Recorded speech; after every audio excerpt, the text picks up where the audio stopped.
je vais commencer par vous parler de la récente acquisition d'Amazon, qui a acheté le mois dernier une société qui s'appelle Ring pour plus d'1 milliard de dollars. Et on se pose la question de cette acquisition. Ring est une société qui produit des sonnettes connectées.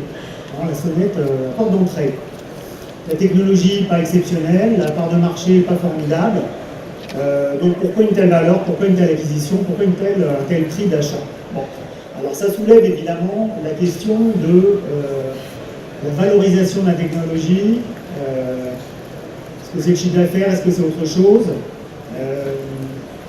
Et évidemment, ça soulève immédiatement la question du retour d'investissement sur l'Internet des objets. Parce que là, on ne peut pas ne pas se poser cette question-là. Donc c'est le sujet que je vais aborder. Et je vais vous présenter un cas qui a été déployé par notre cabinet, dont je parlerai après, et nos partenaires Zèbre, qui est un cas dans les services à domicile. Donc on est très proche, effectivement, de l'environnement de Ring, puisqu'on est dans le domicile. On parle de la maison.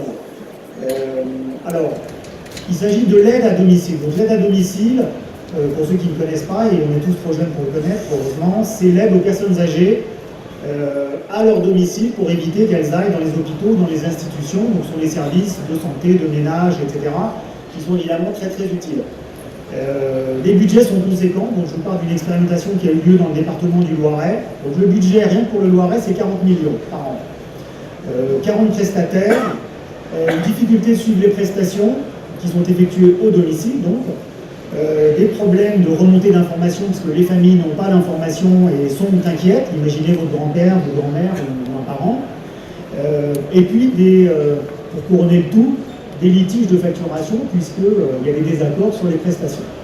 Donc arrive le projet Listbox.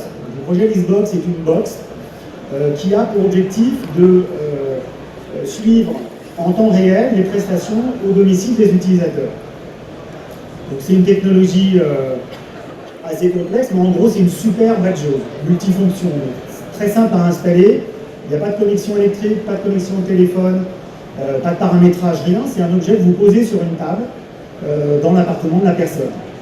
Alors, le ROI financier est intéressant puisque la région donc investit 1,5 million d'euros pour déployer 10 000 box. Donc on est dans 10 000 foyers. Le ROI sur la première année, c'est 4 millions d'euros de gains. Donc le projet est payé immédiatement. Au-delà de ce volet financier, on s'intéresse évidemment aux aspects qualitatifs, c'est-à-dire qu'est-ce qui s'est passé, on a capté de la data dans des foyers, on les a mis dans un cloud, et tout le monde vient partager cette donnée, que ce soit les utilisateurs, les prestataires, le département, enfin tous ceux qui ont une autorisation pour, tout ça est disponible sur un portable, sur une tablette, tout le temps. Et donc ça ouvre tout un univers, un bouquet de services, comme on appelle ça maintenant, qui va pouvoir se développer à partir de cette box pour développer à la fois le volume et la valeur des échanges. Et là, je reviens sur Ring, donc on commence à s'approcher de cette problématique de valorisation et de ROI. Quand Amazon achète Ring, qu'est-ce qu'ils achètent? Ils achètent en fait un accès à la porte d'entrée finalement des clients. L'idée c'est de se rapprocher le plus possible du client, ce que Listbox fait déjà, puisque Listbox est dans le domicile, on n'est pas à la porte, on est dedans.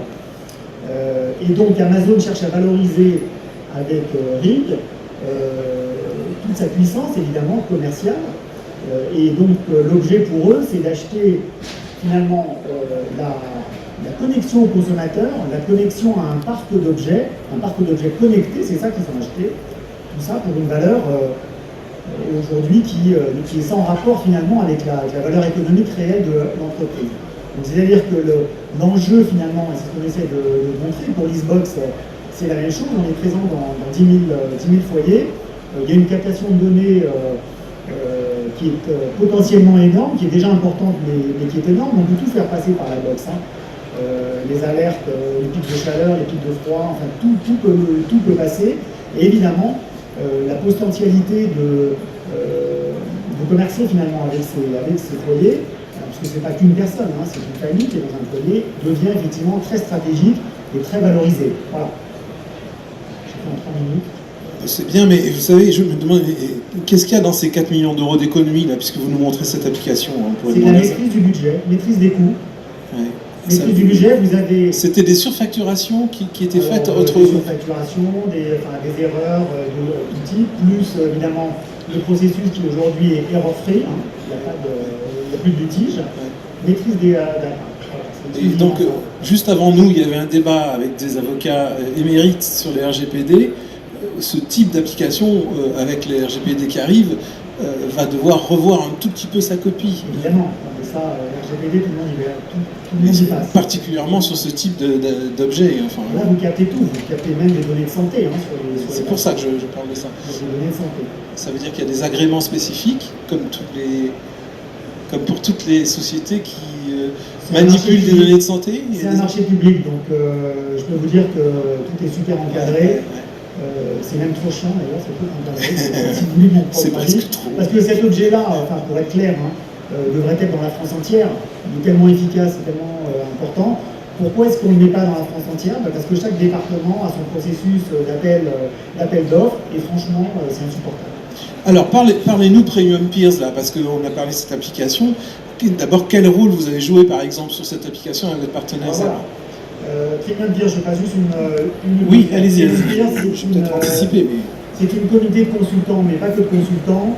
C'est une communauté de consultants et de start-up. Nous, notre job, c'est de s'associer avec des start-up, en l'occurrence Zèbre.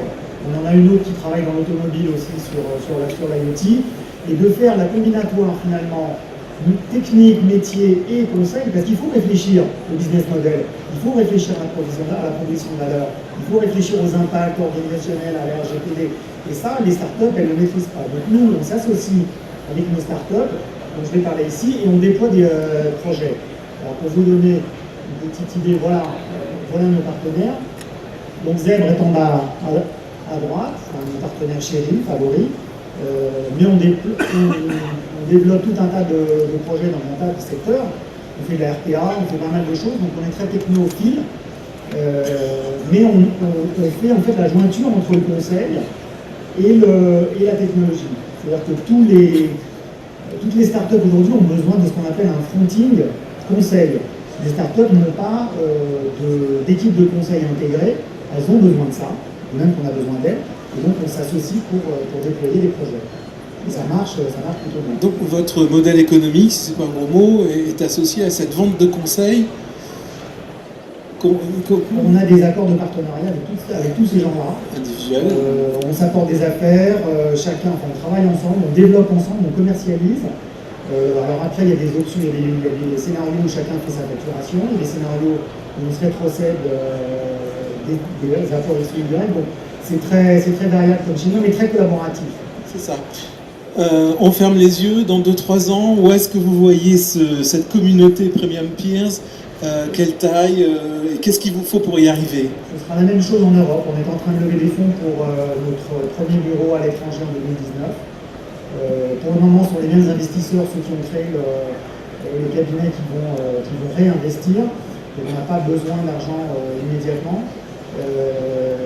Ce sera la même chose dans quelques années, mais au plan européen. Donc il y aura plus de consultants, plus de prestataires, plus de partenaires. Les personnes qui sont là sont intéressées, ou qu'est-ce qu'elles peuvent faire pour vous? C'est 42. C42, c'est marqué dessus. On dirait une marque de jean, mais non, pas du tout. C'est un stand. Je vous remercie beaucoup. Stéphane Kanovitch, je vous propose d'applaudir. Donc on passera vous voir, c'est promis.